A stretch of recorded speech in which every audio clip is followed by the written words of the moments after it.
Olá, está começando o Agrocultura RS. Eu sou Thaís Dávila e aqui você tem a informação que move o Campo Gaúcho. A Prefeitura de Porto Alegre anunciou um investimento de 6 milhões de reais na agricultura familiar. O valor será aplicado pela Secretaria Municipal de Educação para a compra de alimentos para a rede escolar municipal. Os alimentos são adquiridos através de chamamento público realizado pela pasta. Entre os itens estão verduras, legumes e frutas.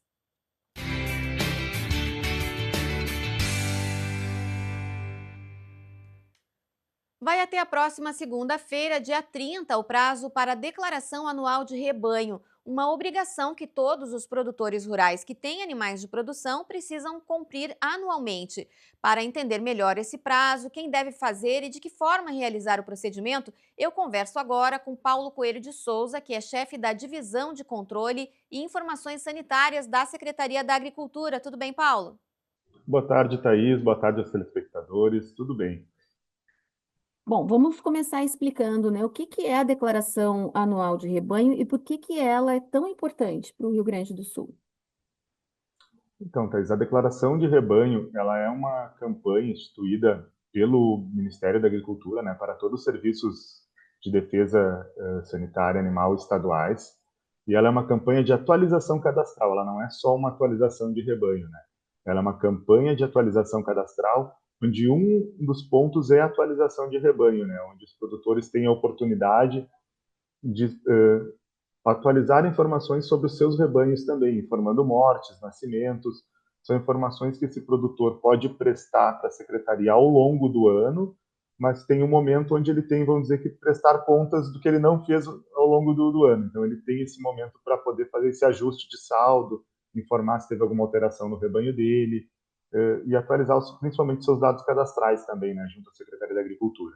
Agora, com essa ocorrência de influenza aviária, por exemplo, uma medida como essa toma cada vez mais importância, né, Paulo? Porque a secretaria precisa saber onde é que estão os animais, em que localidade estão, para definir até as suas políticas sanitárias. Com certeza, com certeza. A declaração ela tem essa importância, a atualização cadastral ela tem essa importância, justamente para a gente definir as políticas sanitárias e para agilizar as nossas ações, né? Todas as ações são feitas em cima de dados, então uma base de dados confiável, bem estruturada, ajuda muito.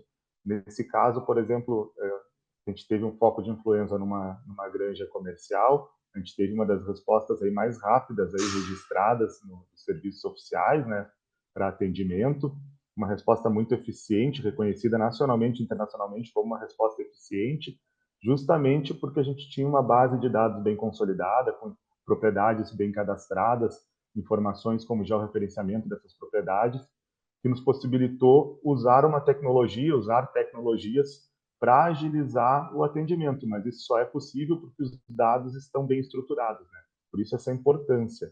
E não só as políticas sanitárias do Estado, e não só numa resposta a uma doença propriamente dita, a um foco que aconteceu, mas para planejamento de ações preventivas, principalmente. A gente faz as ações preventivas e outras políticas públicas do Estado podem se utilizar desses dados. A gente vem aí praticamente um ano, um pouco mais de um ano que a gente passou por um episódio das enchentes no estado, onde os dados, por exemplo, das propriedades rurais de georreferenciamento ajudaram muito o estado na resposta também, no momento de fazer distribuição de alimentos desses animais, de aplicar políticas públicas, de avaliar os prejuízos causados. Esses dados foram importantes também. Então, é um dado que colabora principalmente com as políticas sanitárias da Secretaria, né, na sanidade animal, mas nas políticas públicas como um todo do Estado. Bom, a gente falou sobre a questão das aves, que é o assunto do momento ainda, mas tem também muita visibilidade os bovinos. Quem mais precisa realizar a declaração, além de bovinos e aves, esse ajuste anual de saldo, Paulo? Então, a declaração, elas são para todas as espécies de interesse econômico, digamos assim, do Estado, né? Vai desde a abelha sem ferrão, a gente sabe que tem muita gente que cria quase como pet esses animais, mas, por exemplo, a abelha sem ferrão, a abelha, ovinos, aves, suínos, bovinos, equinos, todos os animais de produção são uma atividade econômica ou não econômica, porque às vezes o produtor tem essa, não é nenhum produtor, é um sítio de lazer, mas ele tem animais de interesse econômico. Esses animais eles devem ser registrados junto às inspetorias e deve estar então fazendo a declaração anualmente. Bom, e como é que o produtor pode realizar esse procedimento? Hoje ele tem outras alternativas que não somente ir até a Inspetoria de Defesa Agropecuária, né? Como é que o produtor pode fazer essa declaração de rebanho, esse ajuste anual? O produtor ele tem algumas opções, né? Ele pode fazer, como tu falaste, diretamente na inspetoria da jurisdição da propriedade dele, né? Então ele pode ir na inspetoria pessoalmente fazer essa declaração. E hoje ele tem a opção de fazer também pelo produtor online.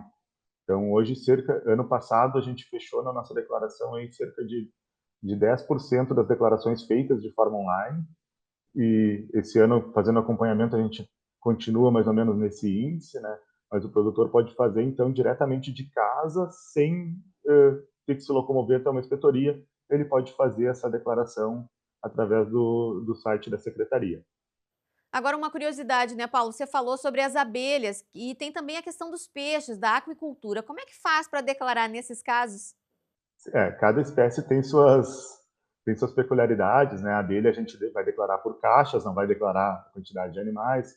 Peixes é uma estimativa do que tem dentro dos açudes, mas é importante que a gente, algumas espécies como abelhas e peixes, por exemplo, não é nem tão importante a quantidade, é a gente saber da existência, né?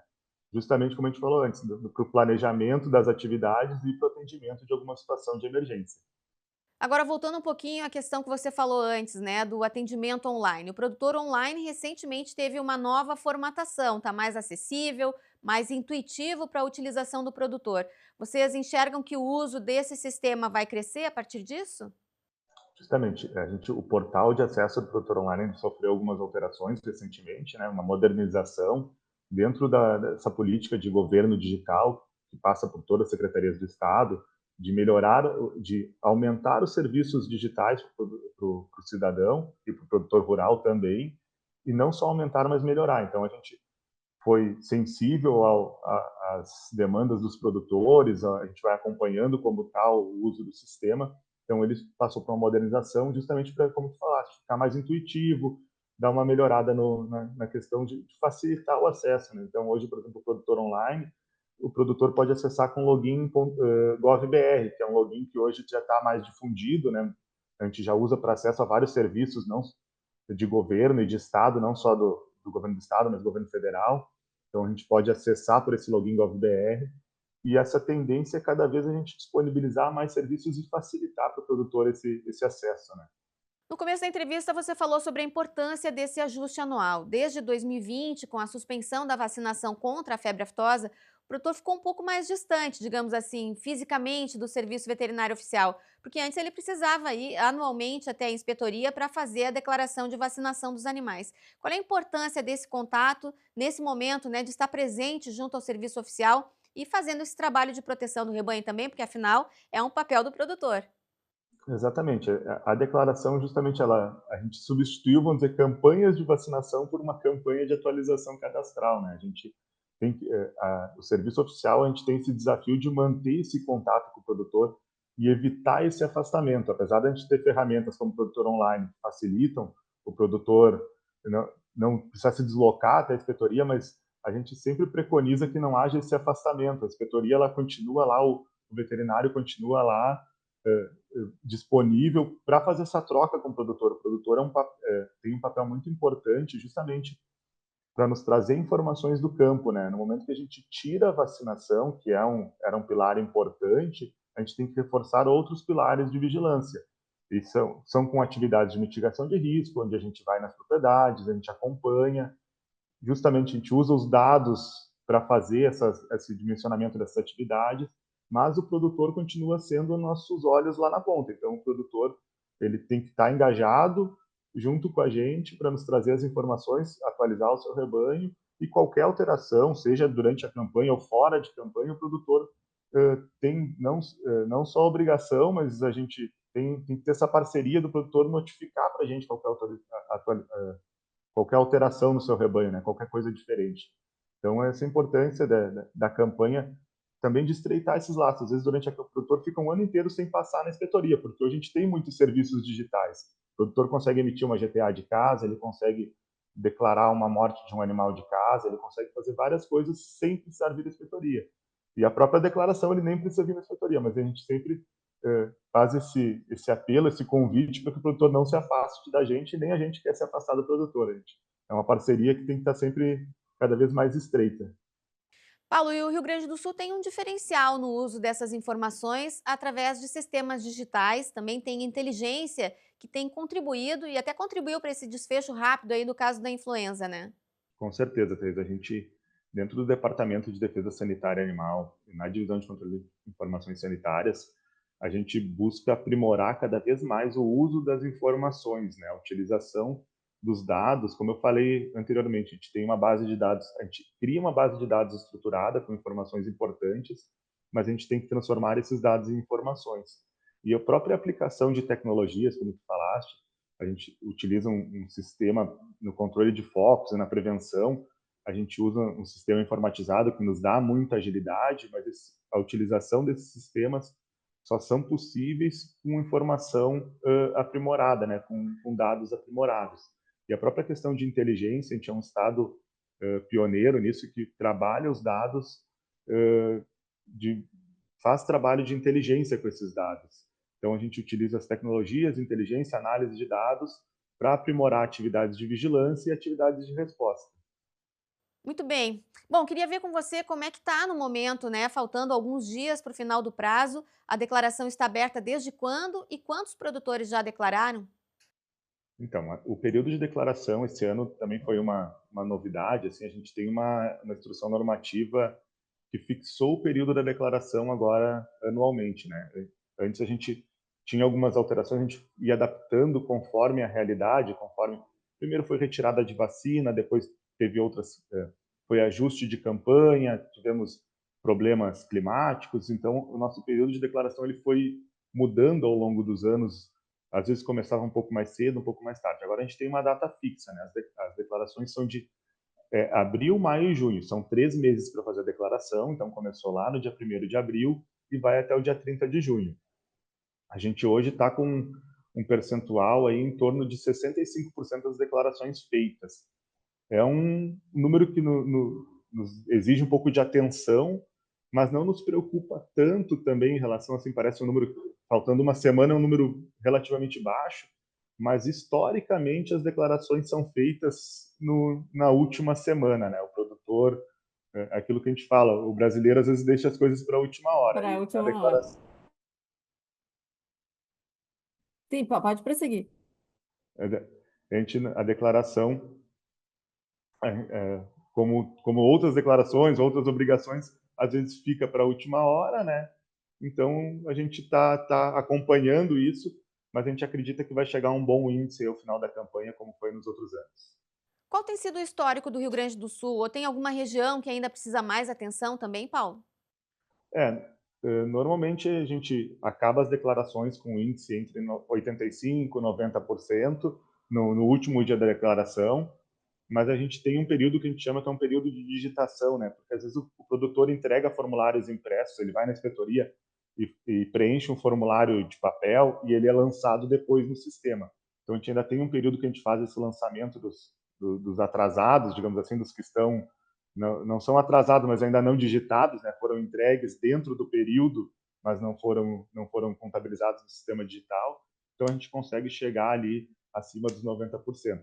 Algumas regiões, historicamente, também ficam com índices menores, que é mais a região da fronteira sul, que vai de Pelotas a Bagé. Aquela região, normalmente, a gente tem alguns problemas maiores. É uma questão, a gente até se questiona por que uma região vai melhor, outras não vão tão bem, mas são questões culturais, assim, não, a gente muda as estratégias, tenta aplicar estratégias que já funcionaram em outros locais para melhorar os índices de declaração, mas é uma questão cultural. A gente não consegue melhorar tanto assim, mas chega na última hora e os índices são alcançados. Paulo, e uma curiosidade: o produtor que tem lá uma propriedade rural cadastrada, ele planta grãos, por exemplo, mas tem um animal de subsistência, uma vaca ou algumas galinhas que não tem interesse econômico. A propriedade tem uma atividade diferente. Ele precisa declarar também? Sim, ele precisa declarar.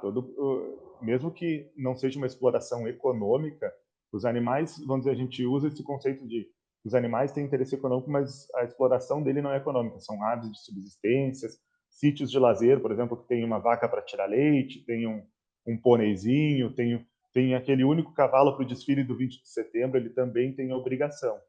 E os produtores que têm propriedades cadastradas, que têm seus agronegócios ativos, que no momento não tenham animais, mas tiveram animais ao longo do último ano, né, da última declaração até agora, mesmo que esteja com saldo zerado, eles também têm obrigação de vir atualizar o seu cadastro e confirmar essa informação do saldo gerado, do saldo zerado, ela já está no sistema, mas ele tem que vir confirmar se é isso mesmo, ou às vezes acontece, o produtor também tem 2, 3 animais de subsistência, abateu esses animais para consumo próprio e não tem mais nenhum animal na propriedade, mas então ele tem que vir trazer essa informação para a inspetoria veterinária. Muito bem, informações importantes aí com Paulo Souza, médico veterinário e chefe da Divisão de Controle e Informações Sanitárias da Secretaria da Agricultura. Obrigada, Paulo, pela participação e sucesso aí até o final do prazo do trabalho.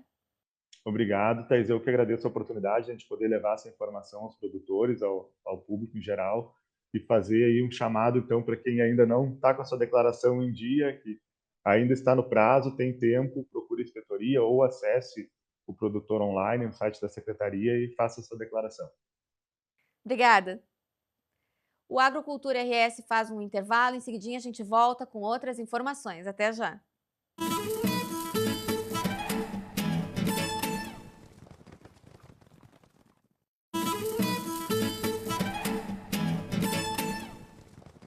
Estamos de volta com o Agrocultura RS. E o futuro do seu filho começa pela escola em que ele vai estudar. A rede de escolas da UBRA tem um recado para você. Matrículas abertas na rede de escolas da UBRA. Aqui seu filho vive um mundo de novas possibilidades a cada dia. Faça parte de uma comunidade com experiências de ensino com humanidade para além do ambiente escolar.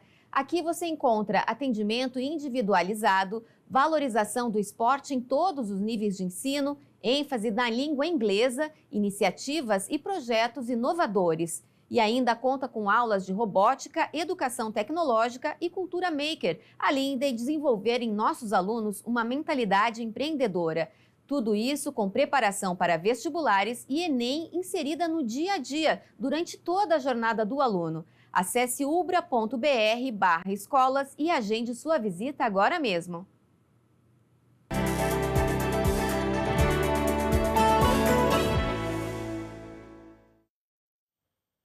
Terça-feira é dia de falarmos sobre o mundo agro com o nosso comentarista Leandro Mariani Mitman. E a guerra é um assunto que preocupa a todos e também afeta o agro. Tudo bem, Leandro? Então, Thaís, o Irã aí, o conflito lá no Irã, lá envolvendo também Israel, Estados Unidos e a manifestação as manifestações de outros países aí, foi assunto dos últimos dias aí no mundo, tem sido assunto ainda. Infelizmente houve esse anúncio aí de cessar-fogo, que esperemos que realmente seja concreto e duradouro. O Irã tem uma relevância muito grande para o agronegócio brasileiro, por duas razões, assim, pelo que sai de lá e vem para cá, e o que sai daqui e vai para lá. O que sai de lá e vem para cá e vai para o mundo é o petróleo. A gente sabe aí digamos assim, do tamanho, da relevância do óleo diesel, que é um subproduto do petróleo, para se fazer a agropecuária brasileira. Usado em tratores, em colheitadeiras, em pulverizadores, aqueles grandões lá, e em outras máquinas, enfim, para o cotidiano do produtor rural brasileiro, né? Além de ser usado em caminhões que transportam produtos do agro, né?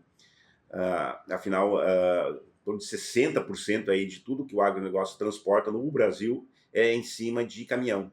O Brasil não tem exatamente uma tradição de trens de carga, ou barcos, barcaças, ou outros, digamos assim, navios que circulam pelos nossos rios aí. E tem muito rio no Brasil, mas o Brasil não tem exatamente uma tradição do uso digamos assim, desses meios de transporte. 60% de tudo que o agro produz é em cima de caminhões. Isso tem um impacto direto em custos de produção para a agricultura, para o agricultor, e que ia impactar, obviamente, quem faz a compra num supermercado de produto agrícola. Enfim, além disso, essa questão do petróleo, né, tem a questão que tem impacto direto aí para o agro brasileiro, a questão da produção de ureia, que o Irã é um importante produtor de ureia, esse importante de adubo utilizado aí pelo produtor de milho, a ureia também é usada em pastagem e em outros cultivos. 17% de toda a ureia usada no Brasil vem do Irã. E isso naturalmente poderia, a partir do momento que houvesse algum tipo de dano lá para a indústria iraniana, isso podia impactar diretamente o produtor brasileiro, até se faltar ureia, além de aumentar custos, né? Mas também o Irã tem se tornado, ou já é, um importante parceiro das vendas do agro brasileiro. No ano passado, o Irã comprou aqui do Brasil em torno de 3 bilhões de dólares em produtos agrícolas. Isso foi 30% mais do que o Irã tinha comprado no ano anterior, 2023. E já colocou aí o Irã entre os 10 maiores destinos do agro brasileiro. Não é um dos principais, é apenas um dos 10 mais importantes, né? A gente sabe que a China é a principal, tem a União Europeia, Estados Unidos, enfim. 3 bilhões dá em torno de 1,8% de tudo que o Brasil vendeu no ano passado, que foi mais de 160 bilhões. O Irã levou 3 bilhões para lá, como eu disse, aumentou em 30% do que os iranianos tinham comprado aqui do agro brasileiro no ano anterior. E aí há alguns produtos muito específicos, assim, bem importantes, por exemplo, ração, cereais, e todos aí, foi mais de 830 milhões. Produtos relacionados à soja aí também deu mais de 800 milhões. A soja teve um boom, assim, de vendas para o Irã, mas aumento aí de mais de 400, 500% em relação a 23. Mas um destaque muito importante entre os produtos agro que vão para o Irã é o milho. Saiba, Thaís, que o Irã é o principal comprador do milho brasileiro. A gente fala aí da China, como eu falei, da União Europeia, os principais, que mais compram soja, a Europa é o café, Estados Unidos também é café, tem o suco de laranja, pois o Irã é o maior comprador do milho brasileiro. Levou no ano passado algo aí como uns 11% de tudo que o Brasil vendeu de milho lá fora foi pro Irã, né? Isso ou seja, digamos assim, um parceiro bastante importante do Brasil e isso, claro, que a partir do momento em que se houvesse, ou se vier a acontecer, né, a haver um dano muito grande aí à economia iraniana, isso pode impactar diretamente a essas vendas, né? Só para ter uma ideia, assim, como falei, tem o milho, mas já nesses 5 primeiros meses do ano aí, em soja, estou falando em soja, os iranianos compraram 434 milhões de dólares de soja aqui no Brasil. Isso significou aí em torno de 2,2% de tudo do que o Brasil vendeu em soja. Lembrando, né, que o Brasil é o maior produtor e o maior exportador de soja do mundo. Enfim, isso dá para dar uma ideia aí da importância aí da economia iraniana para o agronegócio brasileiro. O Brasil aí que é um país que tem uma relação boa com todos os países do mundo, não existe nenhum tipo de conflito que possa impedir vendas do agro brasileiro aí para um país X, para um país Y, e o Irã está entre esses 10 maiores clientes do agro brasileiro. Portanto, a gente espera aí que realmente haja um acerto naquela região de que não impacte nas vendas do agro brasileiro para eles, lá para os iranianos, e também nessa questão do petróleo, que não haja alguma interrupção de fluxo de petróleo, porque isso ia impactar diretamente o agricultor brasileiro aí que começa agora a fazer a safra de verão 2025-2026. É uma situação bem complexa, de juros altos, de custos altos, de produtores endividados. A gente não precisamos nem falar da situação do produtor gaúcho, e se houvesse algum impacto grande aí no custo do diesel, isso ia ser muito danoso aí para o produtor, e a gente sabe, a hora que impacta o produtor, impacta o agronegócio e impacta toda a sociedade, sobretudo aqui no Rio Grande do Sul. Então, esperemos aí, Thaís, que essa situação realmente seja resolvida. Obrigada, Leandro. O Agrocultura RS fica por aqui, a gente volta amanhã com outras informações. Até lá.